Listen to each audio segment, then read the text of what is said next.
Hello everyone, welcome to the video presentation of our course project of Engineering Exploration course. All four of us undertook Engineering Exploration course under the guidance of Professor Radhika Amashi, and the course project that was assigned to us was ball launcher. So in this video presentation we are going to see how we built our machine Meteor X20 using the concept of ball launcher. So let us begin. Problem definition. Initially, we were given with a problem definition which stated that we need to build an automatic, user-friendly and table-mounted machine. The budget of the machine should be within 3000 and it should be portable. So along with these information, we were given with some of the specification with respect to the volume, rate at which the balls to be launched, direction of launching and the working hours of the machine. So after understanding this problem definition, we identified different functions, jotted down, segregated them and brought the liked ones under the same subheadings. Afterwards, we clustered these functions to arrive at a function tree which had 5 main branches. So let us see them one by one. First one is a switch which consisted of an on and off button. Storage, releasing and directing of the ball was under storing of balls. Receiving the ball, accelerating it and releasing it at the nozzle was under launching of balls. Setting trajectory was consisting of a horizontal movement to hit at different directions.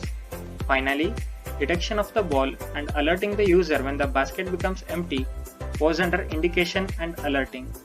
So after we clustered these functions, we arrived at 5 subsystems. So let us see them. And the subsystem those were identified are switching unit, holding unit, launching unit, setting trajectories and indication and alerting. So after identifying these 5 subsystems, our next part was interesting.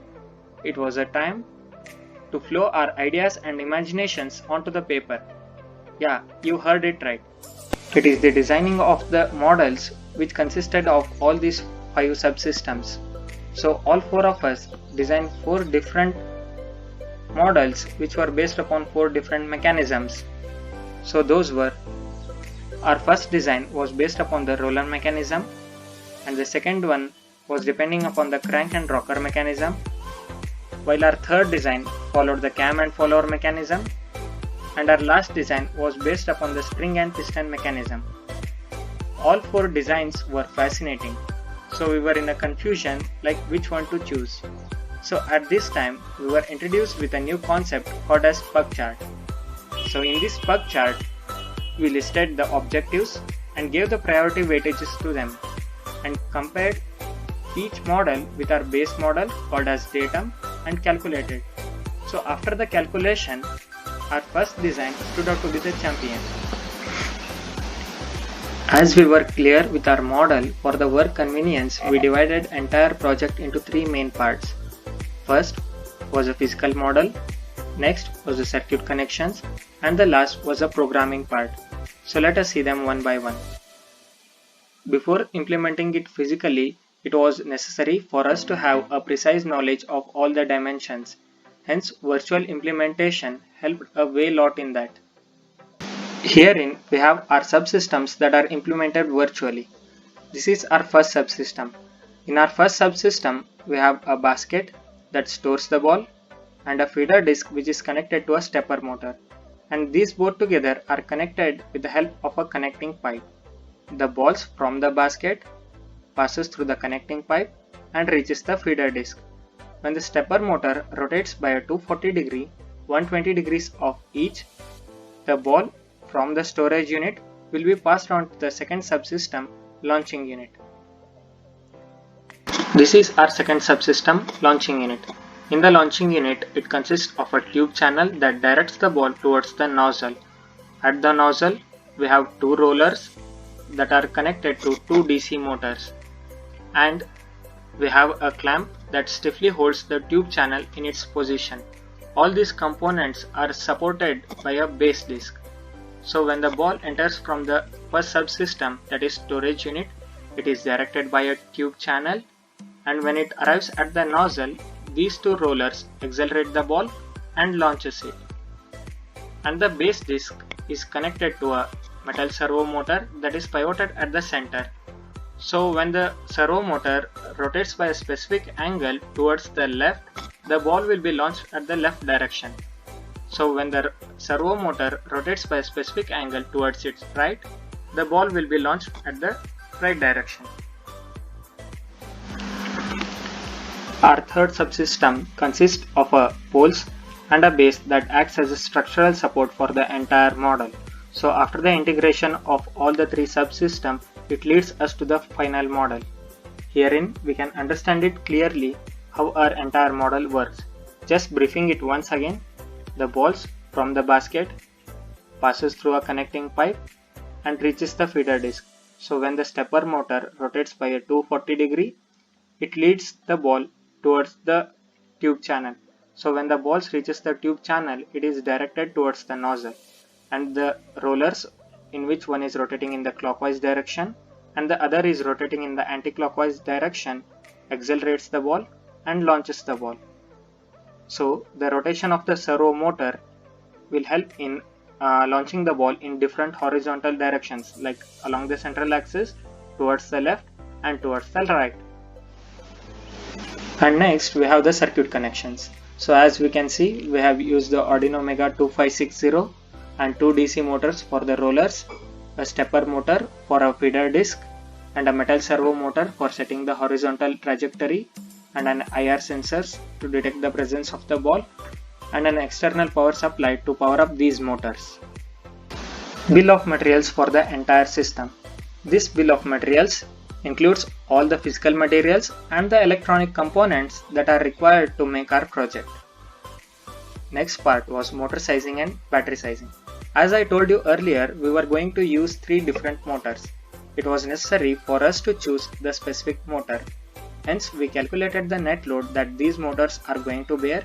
So using that data, we calculated the torque and the power required to run this motor. Finally, we have the functional specifications. This table provides us the idea about the dimensions of the basket, angular displacement of the feeder disc, dimensions of the tube channel, and the angle specification of for the servo motor, and etc. Final part is a modeling and simulation. This is our Simulink model for the entire system, and this is our state flow. For the better understanding, so let us look at the simulation. Here we have the Simulink model for the entire system. We have one digital input from the IR sensor, one digital output for the LED which indicates the presence of the ball in the basket, and we have 4 digital output pins for the stepper motor, one standard servo ride for the servo motor, and 2 digital output pins for the DC motor. So let us look into the states. In our first subsystem, we have the stepper motor that has 2 states. One is a rotational state and other is a stationary state. When the stepper motor is in a rotational state, it covers an angular displacement of 120 degree. When it comes to the stationary state, a ball from the basket gets loaded onto the feeder disc. Further, when the stepper motor completes 2 rotations, each of 120 degrees, the ball will be further passed on to the tube channel. So at every time when it comes to the stationary state, a ball from the basket will be loaded onto the feeder disc. Next, we will see our second subsystem which has 2 DC motors. There will be 2 DC motors which are connected in alternative polarities to 2 digital output pins. When we switch on the machine, after 1 second of time, both of the motors will start rotating. One will be rotating in a clockwise direction and the other will be rotating in an anti-clockwise direction.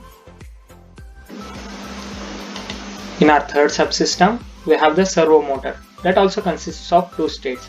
One is a off state, another one is a on state. It works on the basis of input signal from the IR sensor. When the IR sensor detects the presence of the ball, it moves to the on state. First, the tube channel will be aligned along the central axis. After a certain amount of time, it moves towards the left side, and once again it returns to its original position. And further, it moves towards the right direction, and once again it comes to its original position. This cycle continues till the basket becomes empty. Once the basket becomes empty, the IR sensor will send the signal and it moves towards the off state. This was all about our project. Engineering Exploration course has taught us how different disciplines of the engineering are interconnected with each other and how important they are. It also taught us the teamwork. I would like to thank the course designers, faculty members, and the entire team of the Engineering Exploration for giving us an opportunity to experience the real engineering in our first year itself. I would like to thank our guide Professor Radhika Amashi for her tremendous support all along our project. And last but not the least, I would like to thank my team members for their cooperation. Thank you for watching the video.